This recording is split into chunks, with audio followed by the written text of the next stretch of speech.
Hey Raghunath, tell everyone about our Patreon community. Sure, Kastuba. The Wisdom of the Sages Patreon community is an incredible online yoga resource. If you like the type of yoga, wisdom, and culture we share on the show, then our Patreon community is a great next step. This is a listener-supported podcast, and any level of sponsorship will unlock a wide range of live and archived classes, talks, and even workshops. Raghunath teaches, I teach, and we have a host of other excellent teachers on topics ranging from yoga philosophy, asana classes, storytelling, Ayurveda, kirtan, cooking, meditation, and a lot more. We even have an incredible online Bhakti 12-step recovery group. So if you want to check it out, go to patreon.com/wisdom of the sages. All right, let's get it on. Om Namo Bhagavate Vasudevaya. Om Namo Bhagavate Vasudevaya. Om Namo Bhagavate Vasudevaya.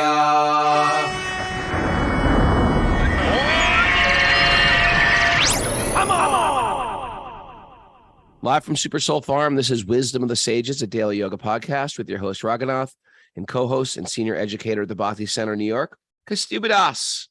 Welcome to the show, everybody. Welcome to Monday mornings, Srimad Bhagavatam, back at 6 a.m. Woo! Good to be home. Good to be home. After a month of traveling the globe, back, landed here, and there's a whole gang of people here, live this morning. Because I just walked into ashram week. Ashram week has started with the wonderful Bhakti Lata. Everybody's completely enthusiastic. Listen to them scream. Can't hear. I don't know if you heard that because my mic picks up only really close things, but they all screamed, and it's really sweet. It's a really sweet program. And Gokula Priya's here, and she's doing these. She's a South Indian. She's doing South Indian lunches every day.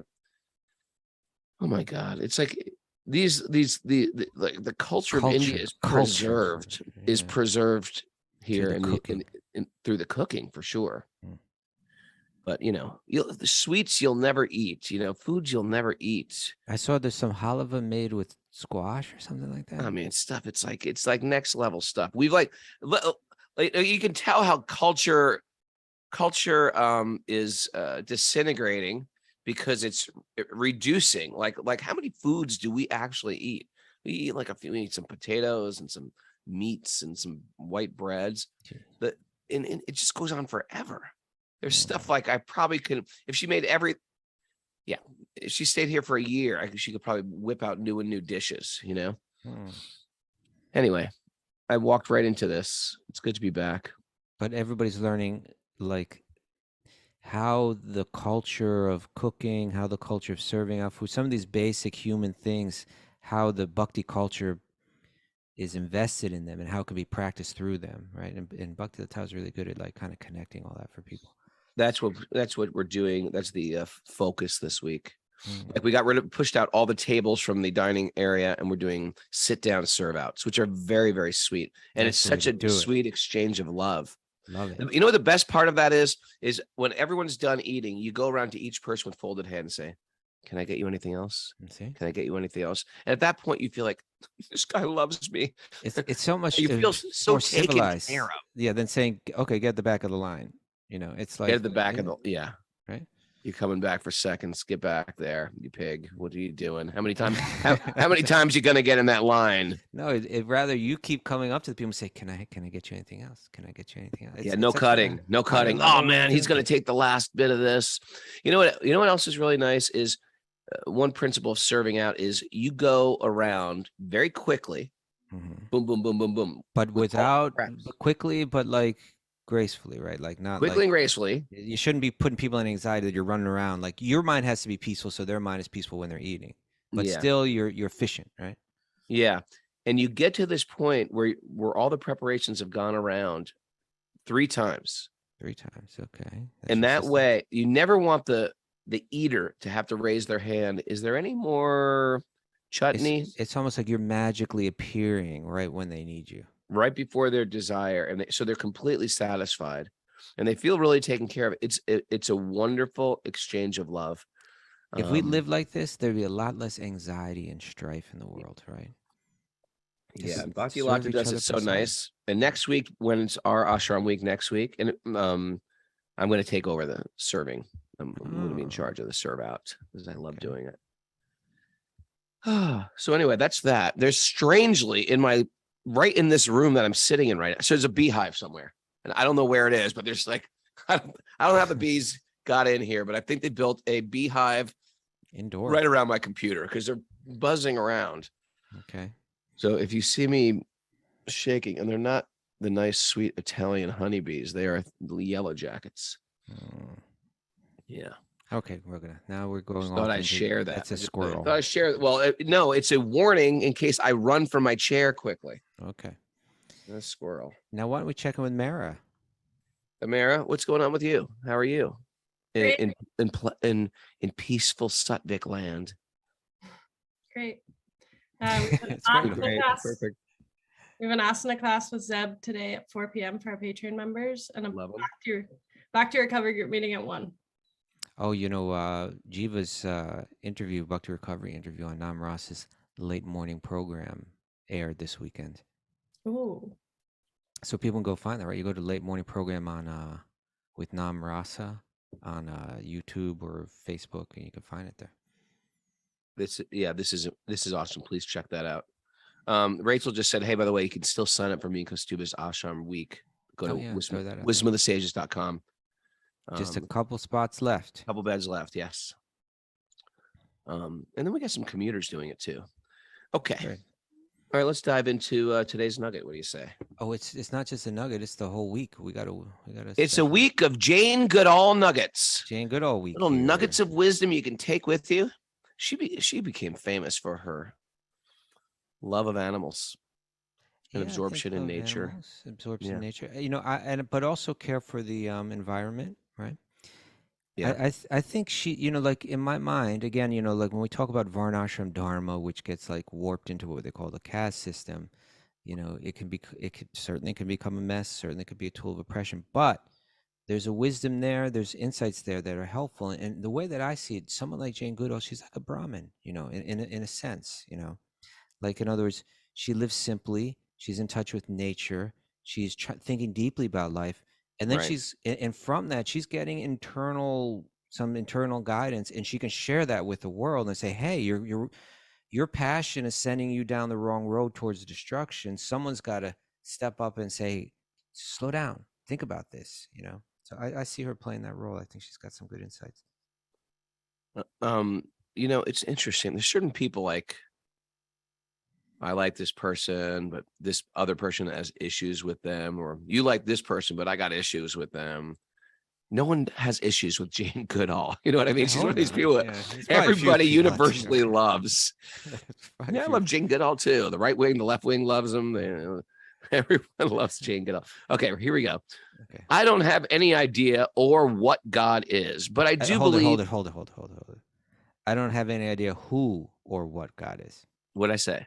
You said, I don't have any idea of who God is. or what God is. You didn't say who. You just said, or I don't have any idea or what God is. Without the who, it didn't quite make it doesn't make sense. I don't have any idea of who or what God is, but I do believe in some great spiritual power. I feel it, particularly when I'm out in nature with the chimps. Mm-hmm. It's just something that's bigger and stronger than what I am or what anybody is. I feel it. And it's enough for me. Interesting.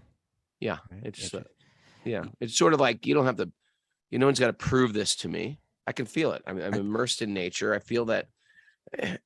It's one of those things. It's the first step towards spirituality. Is get your feet in the dirt and walk around in nature and see yourself in relationship to the stars, to the ocean, to the desert, mountain, river, stream, pond, soil, animals, chimps, all these things, right? Actually, was it chimps, Mara, or was it gorillas? What did she do?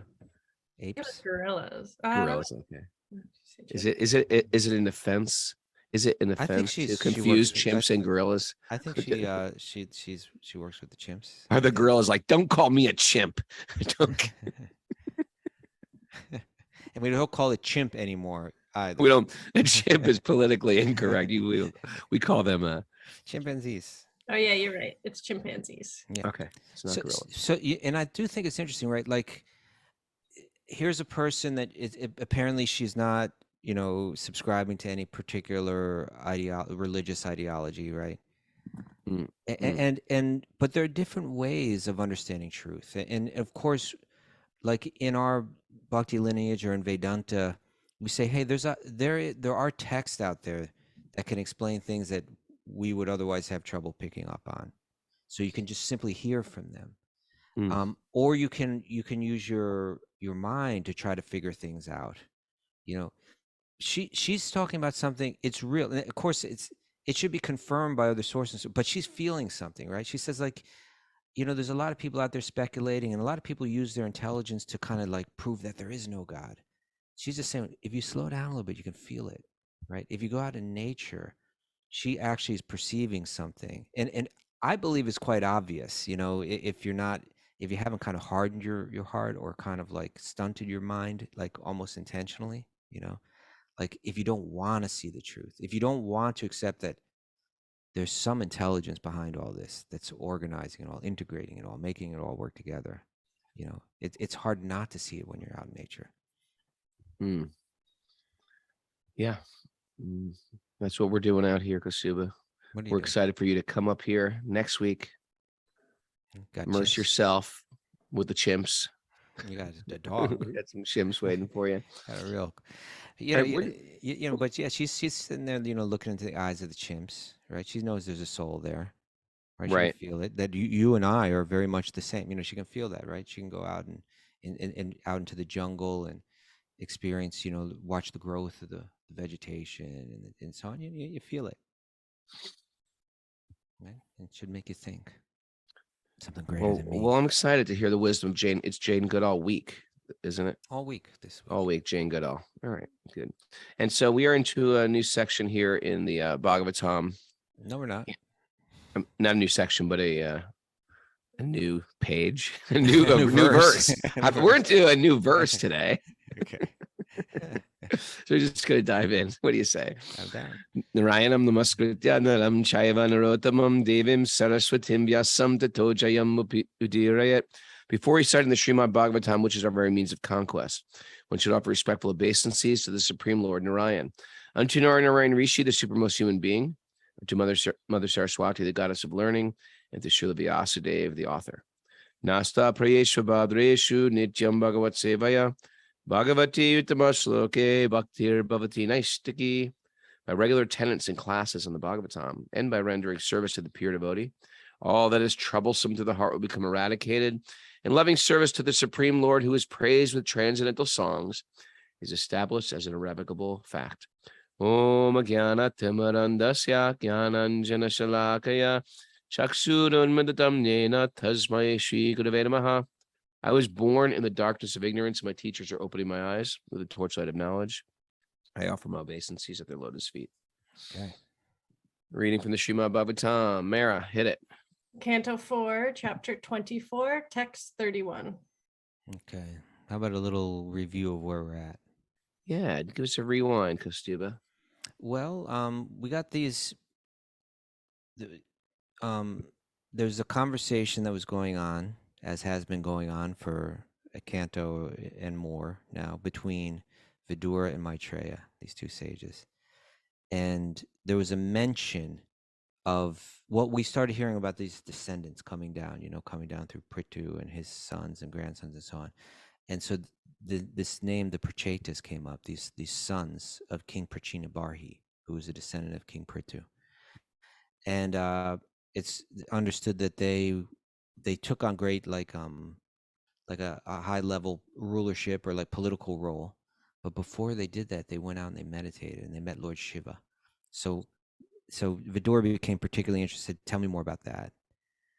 And Maitreya began to describe how they, knowing that they had to take on this important responsibility. I believe there's 10 or 9 Prachetas, I think. think there's 9 prachetas. These all brothers.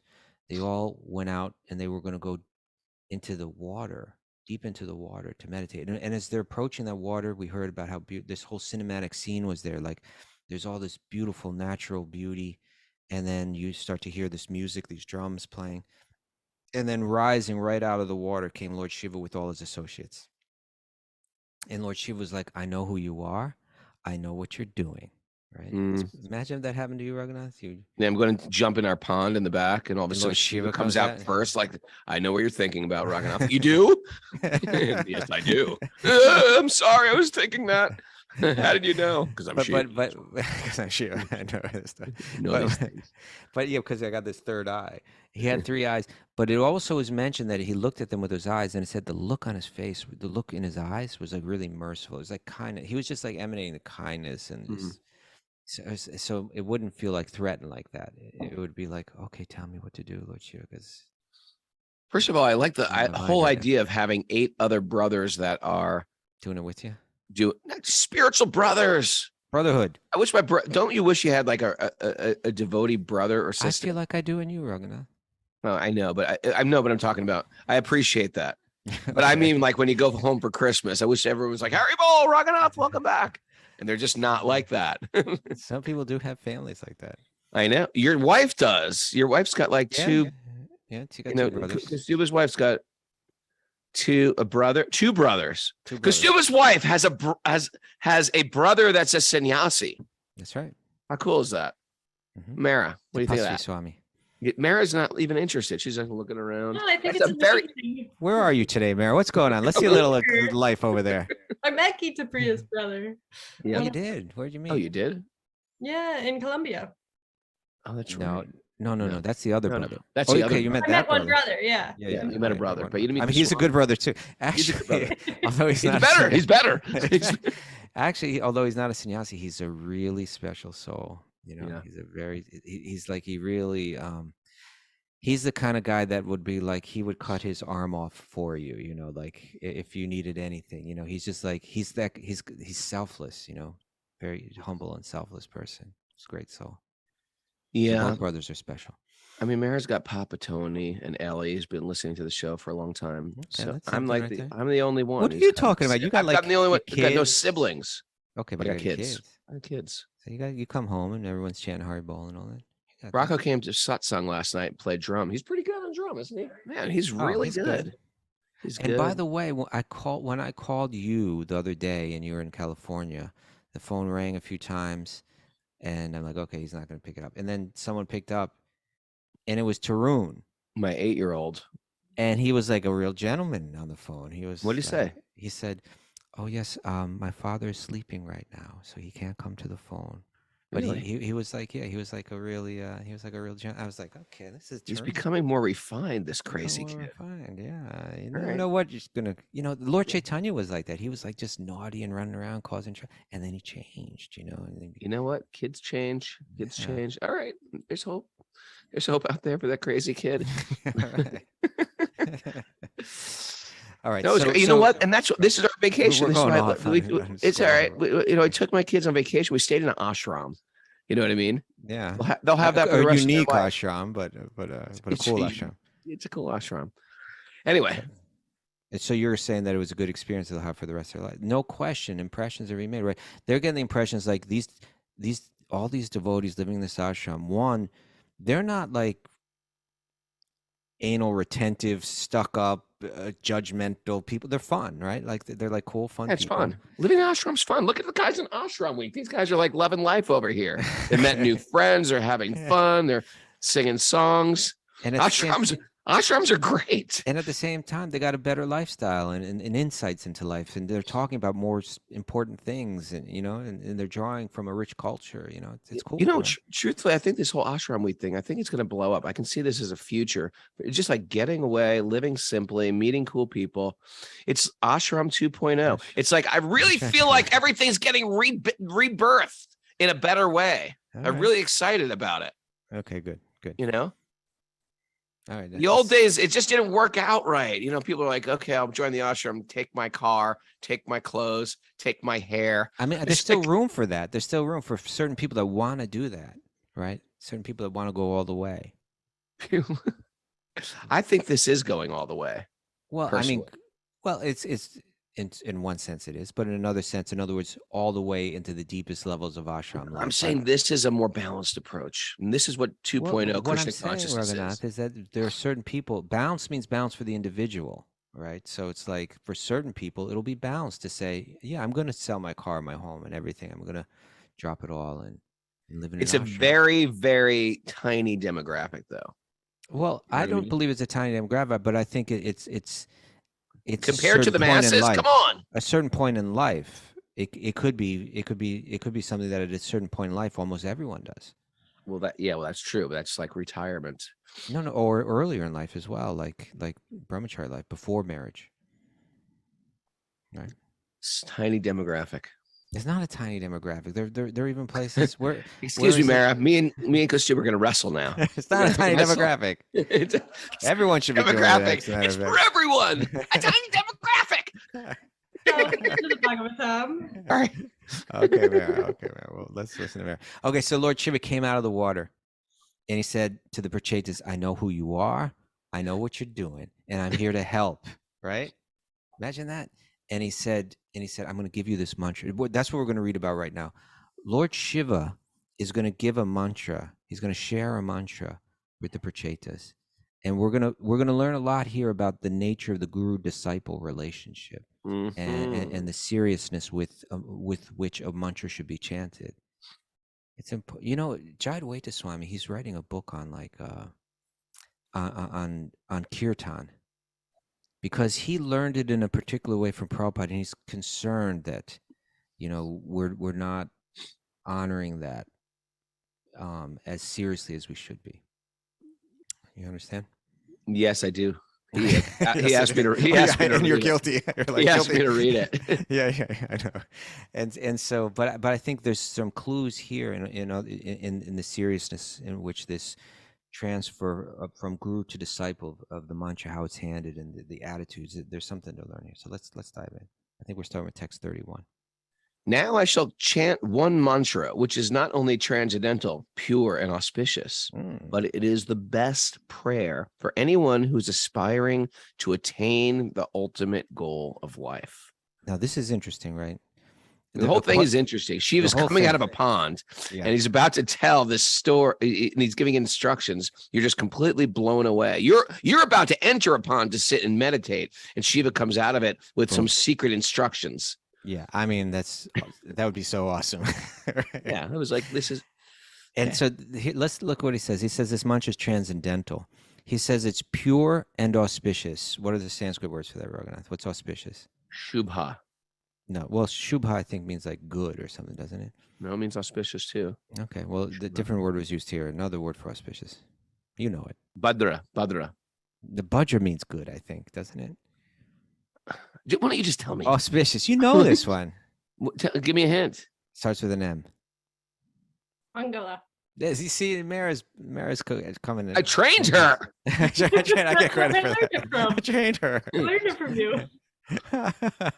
You don't have to be upset about it. Mangala. Okay. Mangalam. So it's auspicious and it's pavitram, right? It's pure. Very pure. This mantra, it's very pure and it's very auspicious. You bring your mind to this mantra, your mind will become pure and auspicious, right? That's how this stuff works. That's the whole premise to like how Bhakti Yoga is working. 4 points, Raghunath. Okay, I'll share 4 points with you. This sums it all up. You ready? Hit me. The first point is that happiness through loving service, that's our nature, right? By nature, we're happy. By nature, we serve. By nature, we love. That's how we're designed. That's underneath. It's there. It's just like it's all screwed up, right? Right. How is it screwed up? Point number 2. False ideas impressed within our minds are the cause of our losing touch with our true nature and seeking happiness externally. I need happiness through this. I need happiness through that, right? I'm searching for it externally. No, it's our nature. It's underneath it all. We just lost touch with it, okay? It goes right back to serving out prasad. Think about it. Okay. Think about it. We have How this so? idea. We're going to go out to dinner. It's going to be great. We're going to go to this restaurant. It's going to be this and that. First of all, you got other people cooking for you, putting their consciousness in your food. God knows what they're thinking about. Oh, You're man. about to consume their mind. That's why right? Mara has to be so careful who she hires and how she trains them. Yes, Mara. This is all going back And to that's why Mara doesn't your allow shortcomings. She doesn't allow no, not shortcomings. I'm praising Mara right now. Oh, She okay. does not allow any nonsense in that kitchen. You got these guys and they're talking about, All types of nonsense. mundane stuff. She steps right in there. What do you tell them, Mara, when that happens? She says, "You chant the holy I name." want to when hear you what cook." she says. Right. What do you say? I changed the subject. Oh, no, but sometimes you get a little heavier. I've heard that Yeah, you've walked in there and said, enough. Enough of this nonsense. Stop talking about Uh, engines and NASCAR and stuff like that. No, but anyway, but then you think like, well, we're going to have this really nice restaurant. It's going to have a nice view. I mean, if you saw these guys the way they were doing yesterday, they're all sitting on the floor. That makes no material sense. Imagine if you said, what did you do this weekend? I went to a farm. We sat on the floor and they served us out of buckets, various Not food. buckets. And who are you sitting next to? Is it like an intimate thing with two people? No, all of us just in a row, like prison. Like prison. But No, it was the prison is most the intimate lineup, though. exchange you could have. You're sitting on the floor, someone's walking around. It's the loving exchange, which is what we're missing. It's not just some romantic idea of how to how to enjoy. It's this very basic intentions and the dynamic between the two. This culture, right? And I believe that Bhakti Lata is also training them up in the in that mantra that's chanted, that song that's chanted before eating. Yeah. In the Mahaprasada Govinde Namo Brahmani Vaishnave. Okay, let's keep going. So I didn't finish that People one. might be curious about. Okay. So first point was happiness through loving service is our true nature, and the second point is that false ideas impressed within our minds are the cause of our losing touch with that nature and seeking happiness externally. So then what's the cure? How do you do it? You bring your mind to pure and auspicious thoughts, right? Particularly it's all mentioned right in this verse. It's transcendental. In other words, it's not made of, this vibration is not made out of material energy. It's a spiritual sound that's eternal. It's been chanted forever and will be chanted forever, right? It has spiritual power. It's bringing your mind, which is made out of matter, and engaging it in energy that is made of spirit. So the cure to all those crazy impressions that we have in our minds is bring your mind to something that's transcendental, that's pavitram, that's very pure, that's mangalam, that's very auspicious. And so point number 3 is the transformative practices of bhakti yoga are designed to purify the mind through contact with powerful sources of spiritual energy. That could be these mantras, right? It could be the Bhagavatam itself. It could be, through ritual and so on, different ways. But the point is this: it requires more than just that mantra. If you just think I can just chant this mantra anyway, I can just do it and it's going to work. No, you have to. Now we're going to look at the seriousness of these prachetas, how serious they were, the way that they respected the guru who gives it to them. The discipline that they apply in their life. You actually have to change your lifestyle, and that's why when the guru gives the mantra to the disciple, they don't just give the mantra and say, even you got these people that say, you got to pay me for the mantra, right? Give me some money, I'll give you a mantra. I'll give you the mantra. No, what the guru gives is he gives the mantra and then also gives instructions that are demanding on the disciple, to change your life. Because unless you have and this is the fourth point, the steady flow of the transformative energy that comes from connecting the mind with that mantra, it doesn't flow very well without the right conceptions, the right sentiments, and the right lifestyle. Otherwise our mind it's hard to absorb the mind in it. And so we're hearing here now about this. So first, again, in this verse, it said that this mantra is 1, it's transcendental. 2, it's pure. 3, it's auspicious. And it's saying that you can attain the ultimate goal. And it's also said here, Prabhupada says the word viviktam is very significant here. It means very particular, very precise. And what Prabhupada says is this, to understand what that means is like he's saying that this mantra that I'm going to give you is precisely going to the very heart of the goal of life. This is what Prabhupada says in the comment. He says the word viviktam is very significant. No one should think of the prayers recited by Lord Shiva as being sectarian, In other words, he's narrowing it down. I'm going to give you a prayer about Lord Vishnu or Lord Krishna. That's what he's saying, right? It's very particular. It's not sectarian. Prabhupada says, rather, they are very confidential. I'm giving that not everyone is ready for this. Not everybody can understand it. I'm giving you that most focused mantra. So he says, rather, they're very confidential, so much so that anyone desiring the ultimate prosperity or auspiciousness or auspicious goal of life must take the instructions of Lord Shiva and pray to and glorify the Supreme Personality of Godhead, as Lord Shiva himself did. So this mantra is like, it's very focused. Right? Okay. Continuing on. Please do so. When I chant this mantra, please hear it carefully and attentively. Boom. That's how you hear it. Right. Great sage Maitreya continued. Those, I was going to say, but those saying, hear it carefully and attentively, those aren't just like some superficial instructions. Those are instructions the disciple is meant to really think about. Those are the deep ones. What does it mean to be careful and attentive in this? And that means I'm going to be very, very careful how I treat people. I'm going to be very attentive, bring my mind to this mantra. I'm going to be attentive to the detail. Just like you're saying, the culture, right? Even how we eat, the most fundamental human activity. Let us do it with care and attention. Right. This is why it's called mantra meditation. It's not just like, well, okay, there's meditation and then there's chanting. The chanting itself is a meditation. The mind, it gets dragged back every time it wants to wander away to the sound of the mantra. That's the only work, if you think about it. It's that loving sentiment and the mind is focused. Otherwise, the chanting can go on, but the mind can be all over the place. That's not where we're not into this. What do they call it in the Bible? Idle repetition. What is it again? Mara, you don't know. You didn't read the Bible.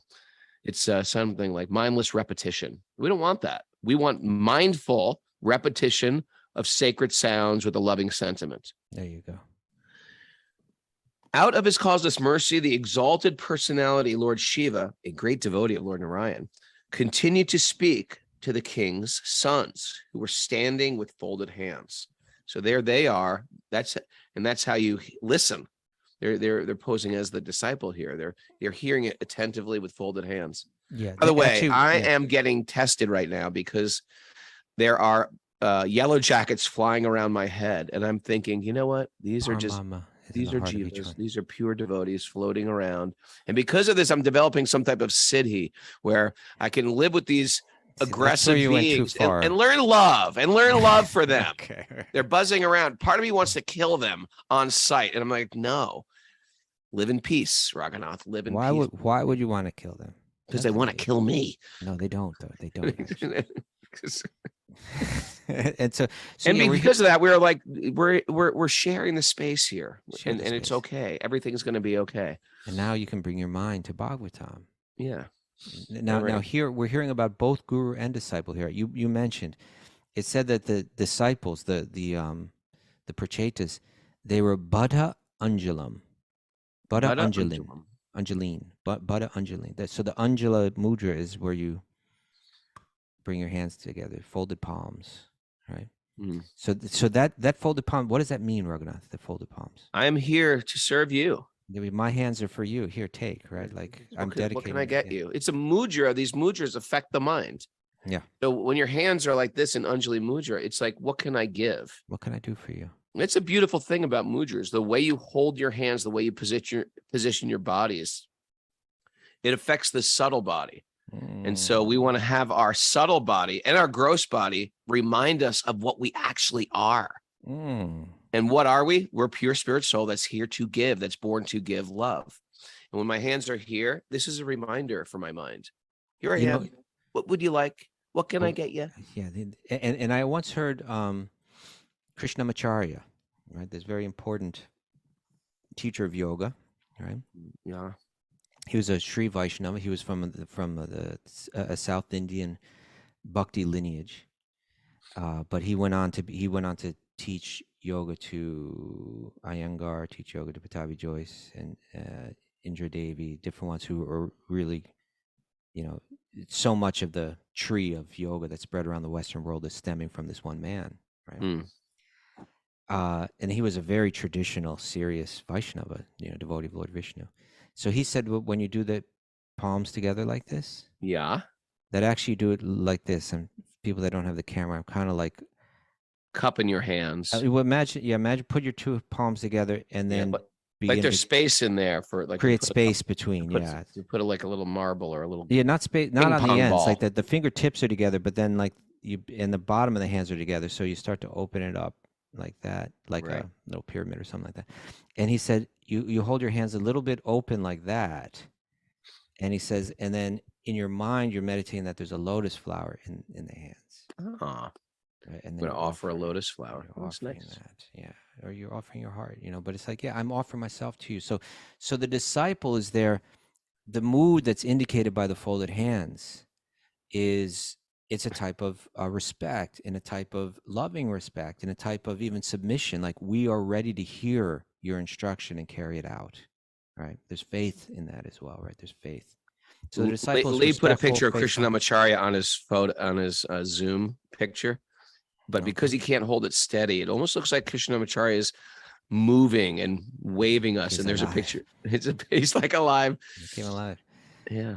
So, and he's let's see if he's doing it. He's got a little space there. I think he does. He's got a little Yeah, space. I think it's an inner space, Kostuba. Yeah, no, you see, he's got that inner space there. Yeah, It's an inner space. yeah. So you're not pressing the It's palms not together. flat. Yeah, I'm not saying others I have seen do like that. So I'm not saying it's the only way, but he shared that thought, which is an interesting. Hey, I got a question for yoga teachers out there. Yoga teachers, because we do namaste a lot, Anjali Mudra a lot, I find myself, and maybe you guys do too, I do it to people not in my yoga class. Like when I'm buying groceries, I'll be like, thank you very much. And I'll make a little namaste, or someone in New Jersey pumps my gas. Thank you very much. I'm namaste-ing everybody. All right.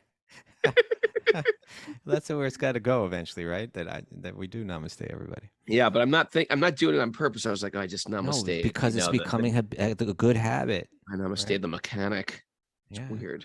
No, that's good. So again, disciple, they're through that mudra, they're offering respect. There's respect there. There's faith there. There's love there. It's all, there.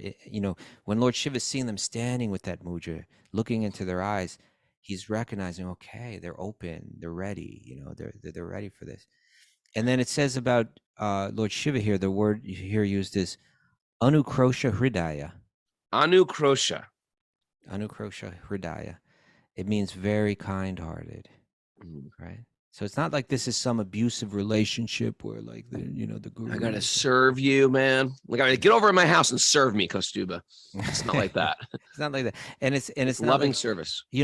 Granted, within the guru-disciple relationship, because there's so much faith involved, and there's this hierarchy. One is one is taking a role of a superior. One is taking a role of a like of a follower. Yeah, no question. There's room, there's space for abuse there, right? If it's done without purity, if you throw tradition out the door, if you bring in your lower nature, certainly it can be exploited, and one needs to be very careful about that. But it's also a powerful way for knowledge and realization, to be transferred. It's like that's a setup that's ideal for the transfer of knowledge, the transfer of depth in yoga practice, of insights and so on, right? Right, that the guru is very kind-hearted, anukrosha hridaya. It's also mentioned here that Lord Shiva is, and this is really important in the context of everything that we're hearing now. If we zoom out a little bit on the Shastra, he says that he's Narayana Para. He's a devotee of Lord Narayana. Right? It's significant that that's mentioned here, right? It's significant that that's mentioned because, again, what is the mission of the entire Bhagavatam? The entire Bhagavatam is the key to understanding all the Vedic literature. You could pick up the Shiva Purana and think, oh, I'm meant to dedicate my entire life to Shiva because he is the origin of all existence. That would be a misconception, right? That and as we said, these mantras have to be chanted with the right sentiments, right? With the right lifestyle and the right conceptions. We need to understand what is the nature of my connection with Lord Shiva and what is the nature of my connection with Lord Vishnu. It's saying that Lord Shiva, if we read the Shiva Purana, we might walk away thinking, oh, he's the center of all existence. Here is being clarified in Bhagavatam, which is the book that's meant to clarify everything, that Lord Shiva is Narayana Para, that he's also a devotee of Lord Narayan. And now he's going to give a beautiful prayer that is his meditation on the glories of Lord Narayan, of Lord Vishnu. So here's text 33. Okay. O Supreme Personality of Godhead, all glories unto you. You are the most exalted of all self-realized souls. Since you are always auspicious for the self-realized, I wish that you be auspicious for me. You are worshipable by virtue of the all-perfect instructions you give. You are the super soul. Therefore, I offer my obeisances unto you as the supreme living being. Really important here, right? You are worshipable by virtue of the all perfect instructions you give. In other words, you want to worship God, you could do that very externally, like I go to church every day and I say these prayers, I do it this many times a day, I do this, I do that, and start to feel more superior.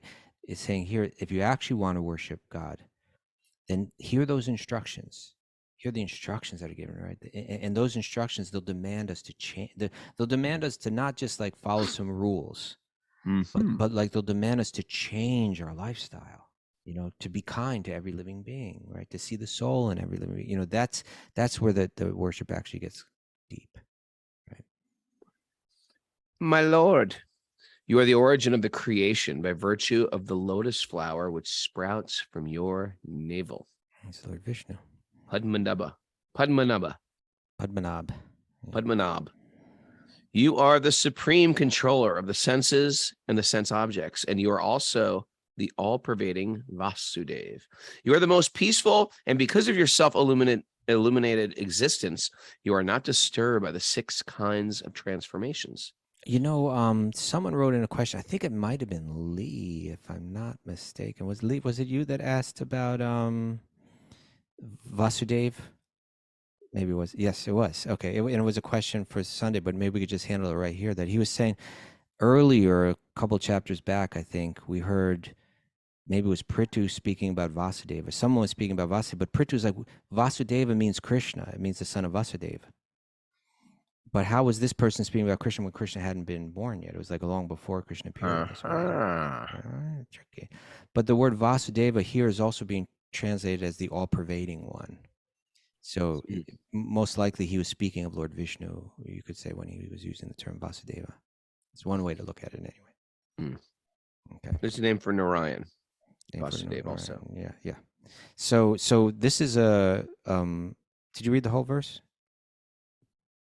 Did you finish it or did I cut you off? Why don't you read it again? Okay. My Lord. What number? 33? 34. You know what I do? Part of my OCD is I just drag up and down the verses on my screen. For real? Yeah, we know why. That's why I always can't find the verses, because I'm dragging it all over. I see. Okay. My 34. Lord, you are the origin of creation. Okay. Yeah. You are most peaceful, and because of your self-illuminated existence, you are not disturbed by the 6 kinds of transformations. Do you know the 6 kinds of transformations? Yeah. It's birth. No, it's a different thing here. At least what Prabhupada gives in the commentary. Is it the one where dwindle, that one? It has no, it's not that. Being hungry. Oh, okay. Being thirsty. Hungry, thirsty. Aggrieved. Illusioned. Growing old. And being on the deathbed. The deathbed. So those are mentioned here. But Prabhupada writes, there's some interesting stuff he has here in the commentary. Tell me. He says the word Shantaya Kutastaya Svarochise are very significant here. Although the Lord is within this material world, he is not disturbed by the waves of material existence. We're disturbed by these things, by hunger, by thirst, by illusion, by growing old, all these things, being aggrieved. Right? He is not disturbed by the waves of material existence. However, conditioned souls are agitated by 6 kinds of transformations. Namely, they become agitated when they're hungry, when they're thirsty, when they're aggrieved, when they're illusioned, when they grow old, and when they're on the deathbed.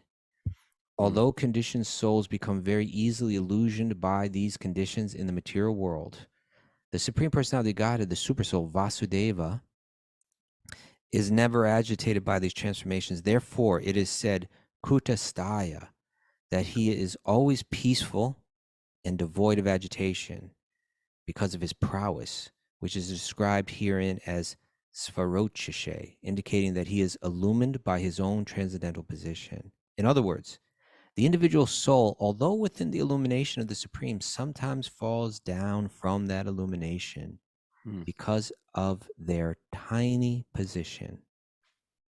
And when they fall down, they enter into the material conditional life. The Lord, however, is not subject to such conditioning. Therefore, he is described as self-illuminated. Consequently, any conditioned soul within this material universe can remain completely perfect when they are under the protection of Vasudeva or when they are engaged in devotional service. Right? By the virtue of your all perfect instructions, right? You stay engaged.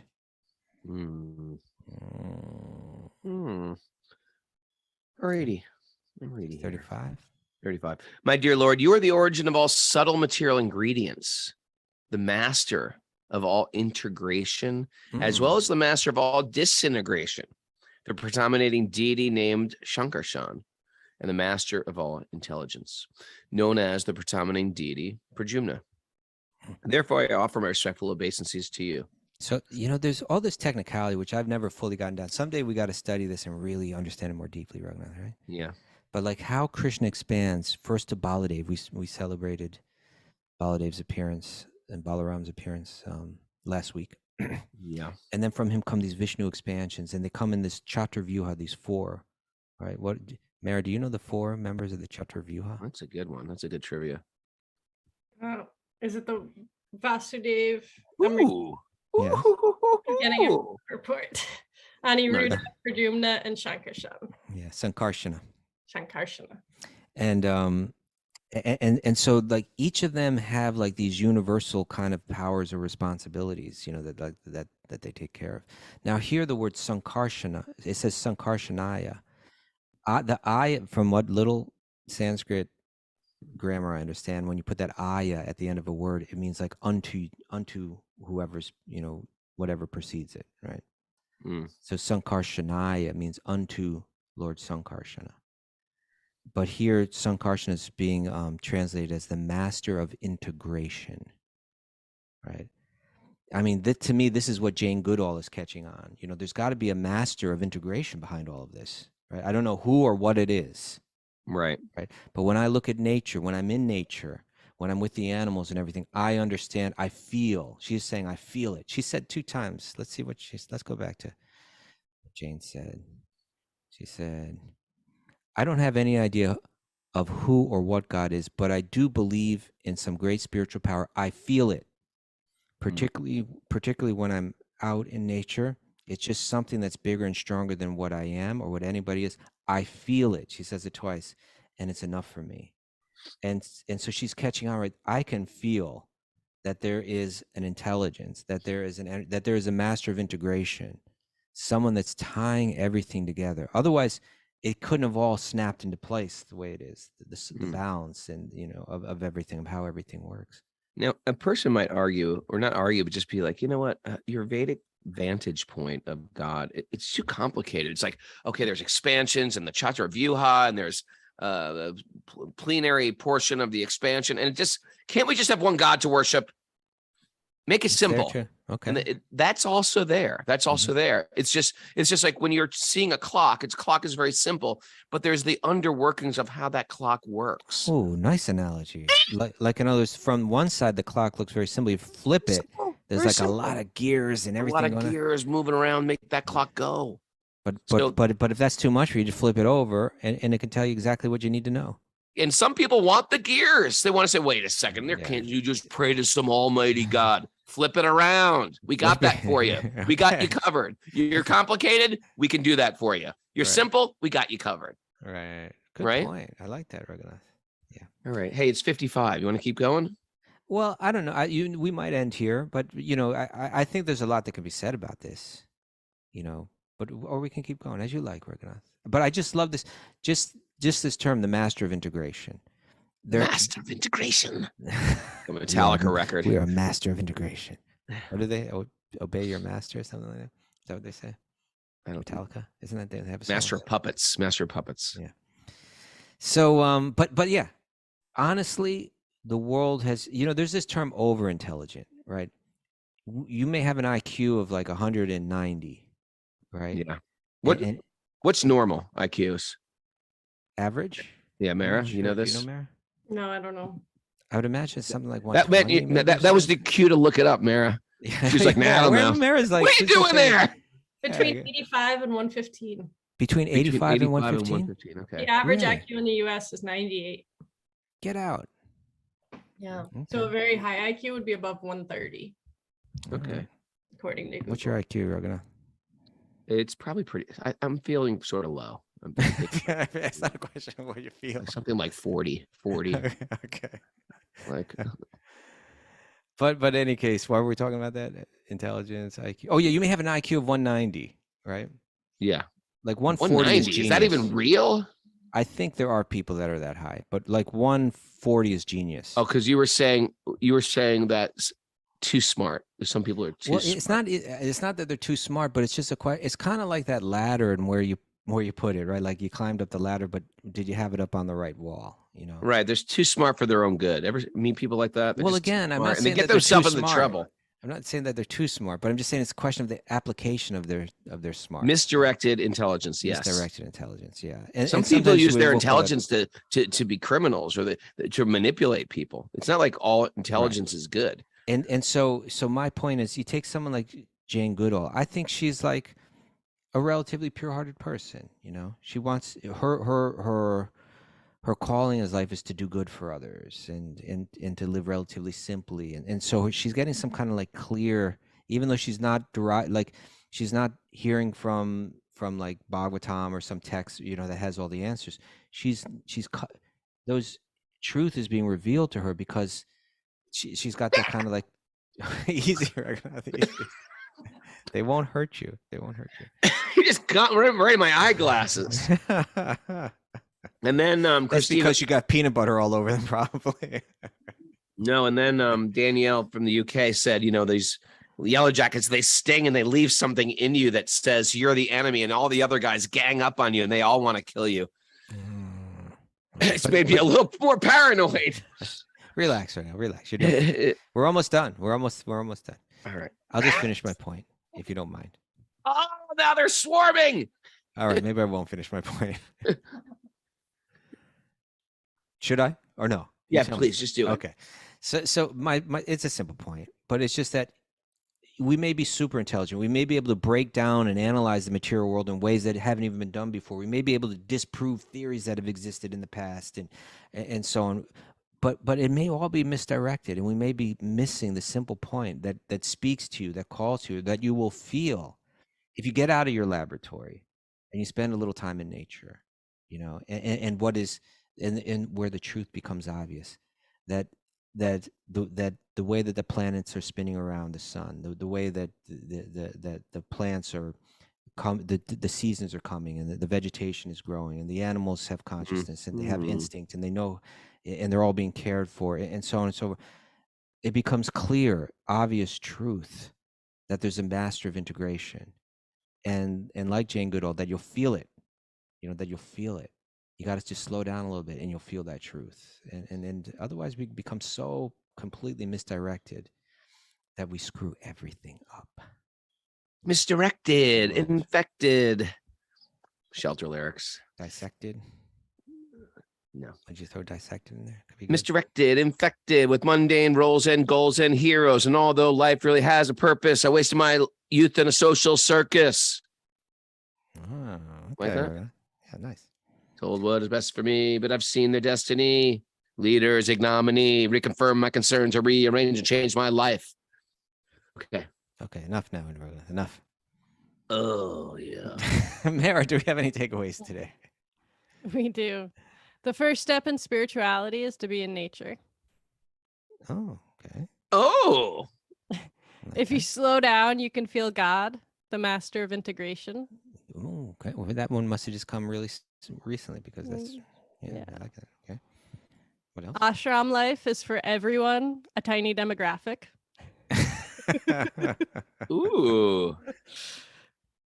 Happiness through Okay. loving service is our nature. That's right. Pure and auspicious mantras make our minds pure and auspicious. They do. Oh, I like Pure that. and auspicious mantras. That's not That's not a song. I just Yeah, made that right. up. It's like it could be a song. Hear carefully and attentively. Hear Mhm. carefully and attentively. We need mindful repetition of sacred sounds with a loving sentiment. There you go. Mm-hmm. Yes, Our gross and subtle body should remind us we're spirit souls. they should. Our what? Gross and Gross subtle in our body. butt. Our gross and our subtle body. Gross and our subtle bodies should remind us. That was yours, Raghu. You like Thank you. it? Thank you. Now I do.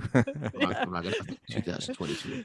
And live in peace with the yellow jackets. Live in peace with the Yellow Jackets. Thank you, everybody, for joining us today. Do-do-do-do-do. Thanks, everybody. Thanks for joining us here on Ashram Week 2.0.